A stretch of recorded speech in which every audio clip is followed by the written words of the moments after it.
परमवीर सिंह को ईडी ने तलब किया और ये ईडी ने इसलिए पूछताछ के लिए बुलाया गया क्योंकि परमवीर सिंह ने बाकायदा लिखित में सीबीआई को कंप्लेंट की थी कि जब वो पुलिस कमिश्नर थे मुंबई के, उस समय जो महाराष्ट्र सरकार में गृह मंत्री थे अनिल देशमुख, वो पुलिस के जरिए 100 करोड़ रुपया हर महीने वसूली करने का आदेश देते थे और ये पैसा मंगाया जाता था कोड वर्ड के जरिए।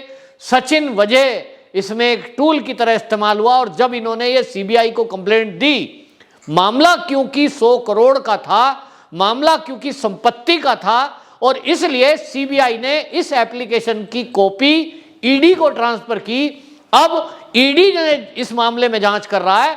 इसी ईडी ने अनिल देशमुख को प्रथम दृष्टया गलत माना और कोर्ट में जो तथ्य प्रस्तुत किए थे उसमें 43 करोड़ की संपत्ति का पता लगा था, जिसके बारे में कोई संतोषजनक जवाब अनिल देशमुख नहीं दे पाए, जिसके बाद वो अभी भी जेल में हैं। और ईडी ने ही आपने देखा कि एफआईआर के बाद में जो पकड़ा था अनिल देशमुख के पीए और पीएस को गिरफ्तार किया था।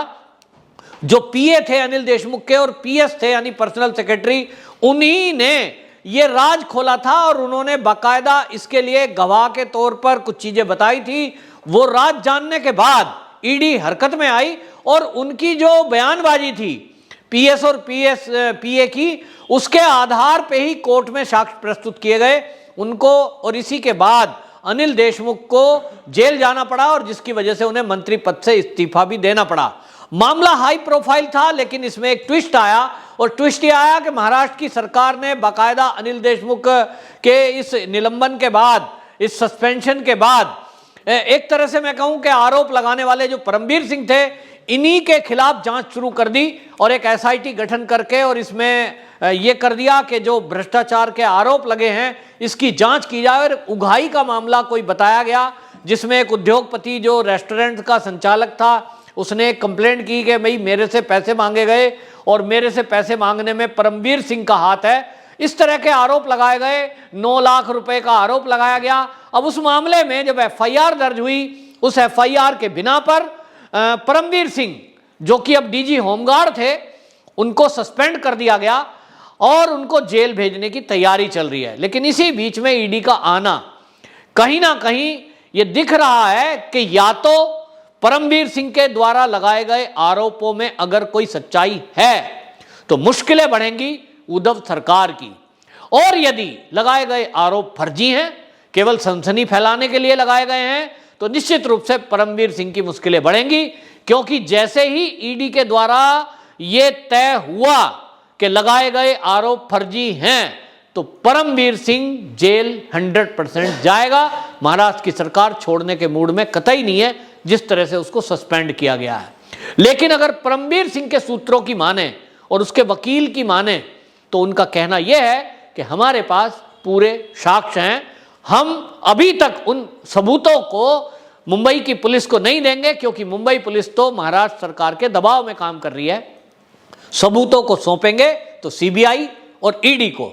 अब परमवीर सिंह ने जो ये बयानबाजी की है और परमवीर सिंह से जो ईडी ने पूछताछ की है, ऐसा माना जा रहा है कि परमवीर सिंह के पास कुछ जानकारियां ऐसी हैं जो महाराष्ट्र सरकार में ये अनिल देशमुख ही नहीं, बाकी मंत्री और विधायकों के बारे में भी कुछ जानकारियां हैं। उसके पास वो लू पॉइंट हैं क्योंकि वो मुंबई के कमिश्नर रहे और कमिश्नर रहते हुए ट्रांसफर पोस्टिंग वाला कांड भी खुलासा हुआ था।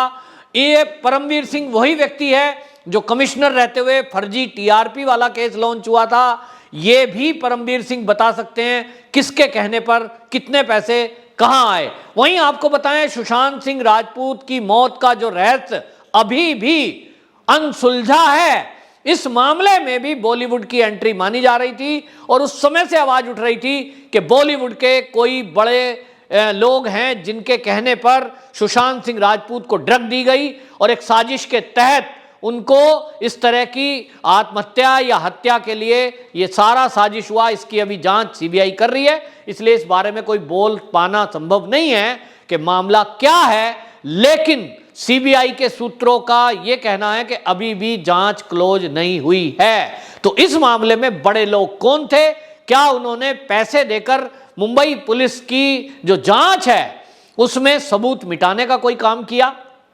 किया तो कितने पैसे किसने लिए, कौन कौन उसमें इन्वॉल्व हैं। तो ये दो ऐसे बड़े मुद्दे हैं जो बहुत सनसनीखेज हैं, और यदि इन मामलों से जुड़ा हुआ कोई प्रूफ परमवीर सिंह के पास है और अगर उसने ईडी को दिया तो यह निश्चित रूप से मानिए कि उद्धव सरकार तत्काल प्रभाव से गिर सकती है।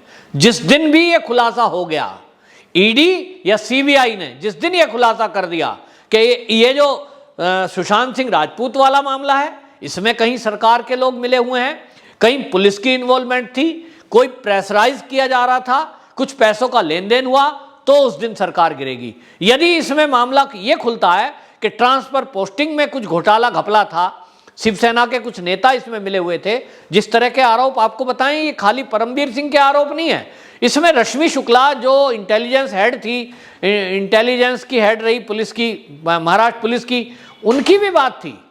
और इसमें बाकायदा जो उस समय के डीजीपी थे सुबोध जायसवाल, उनके द्वारा जो खुलासा हुआ था, उनके द्वारा जो पत्र हुआ था और उनको जिस तरह से परेशान किया गया था, उसको लेकर आपको बताएं देवेंद्र फडणवीस ने खुलासा किया था।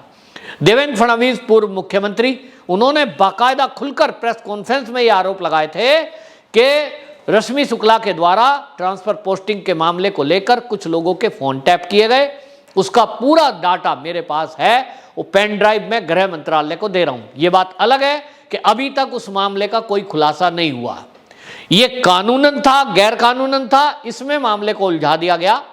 रश्मि शुक्ला के द्वारा कुछ ऐसा हुआ नहीं हुआ, इसको दबा दिया गया, और महाराष्ट्र की पुलिस ने बाकायदा इस मामले में एक एफआईआर दर्ज की और रश्मि शुक्ला को ही तलब कर दिया, सुबोध जायसवाल को तलब किया।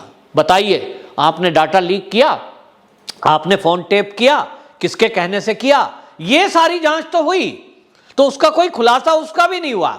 महाराष्ट्र की पुलिस ने अभी तक कोई ये खुलासा नहीं किया कि रश्मि शुक्ला दोषी है या निर्दोष है। क्यों? क्या कोई समझौता हुआ है? क्या कोई प्रेशर बनाकर मामले को दबाया गया है? ये सारा देश जानना चाहता है। महाराष्ट्र एक माया नगरी बोलते थे, वो माया नगरी की माया ऐसी है कि वहां बड़े बड़े केस दफन हो रहे हैं, निकल नहीं रहे।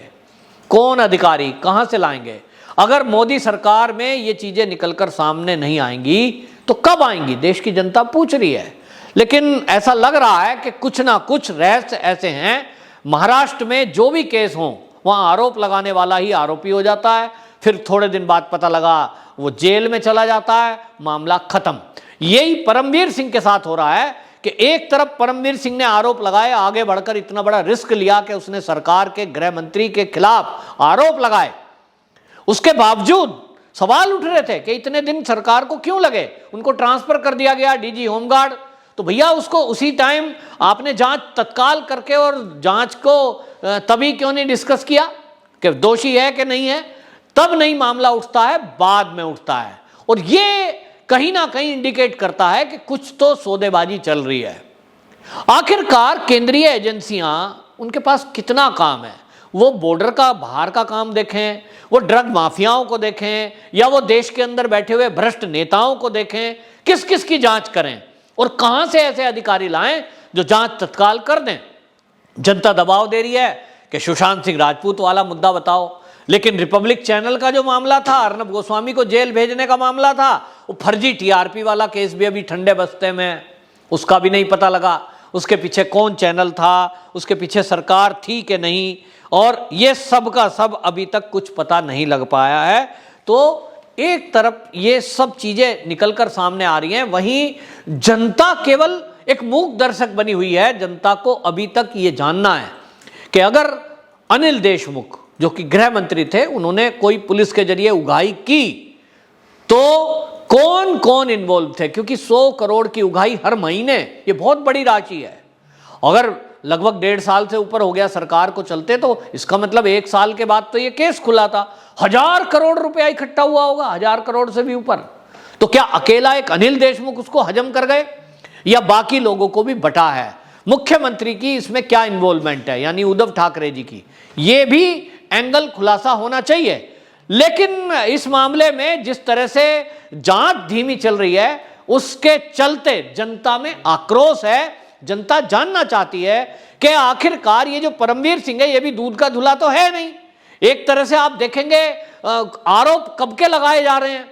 26/11 को लेकर लग रहे हैं। हालांकि उस पर एक सवालिया निशान यह है कि 26/11 में यदि परमवीर सिंह इन्वॉल्व थे तो इतने दिन बाद वो अफसर चुप क्यों रहा? महाराष्ट्र में उद्धव सरकार के आते हुए भी 1.5 साल हो गया, अब तो केंद्र में भी सरकार बदल गई, उसको 7 साल हो गए। इतने दिन तक मौन रहने का कारण क्या है? क्या इसका मतलब यह है कि परमवीर सिंह के पीछे उसके जरिए जो उद्धव सरकार में बैठे हुए कुछ लोग हैं वो पुलिस के जरिए उघाई और वसूली का काम कर रहे थे, अपराधियों को मदद करने का काम कर रहे थे, ड्रग माफियाओं को मदद करने का काम कर रहे थे, और इसीलिए 100 करोड़ रुपया एक मंत्री केवल कमा रहा था। इसी तरह अनिल परब पर आरोप लगे, इसी तरह के संपत्ति अर्जित करने के अजीत पवार पर आरोप लगे जो कि उप मुख्यमंत्री हैं, और इसी तरह शिवसेना के नेताओं पे आरोप लगे। मतलब यह है कि अरबों खरबों रुपया महाराष्ट्र की सरकार में ये उघाई के जरिए, ये इसका सच क्या है जनता जानना चाहती है। परमवीर सिंह के पास यदि कोई सबूत हैं और ईडी के हाथ वो लगे हैं तो देश जानना चाह रहा है ईडी से कि कृपया देश को बताएं मामला क्या है। वंदे मातरम।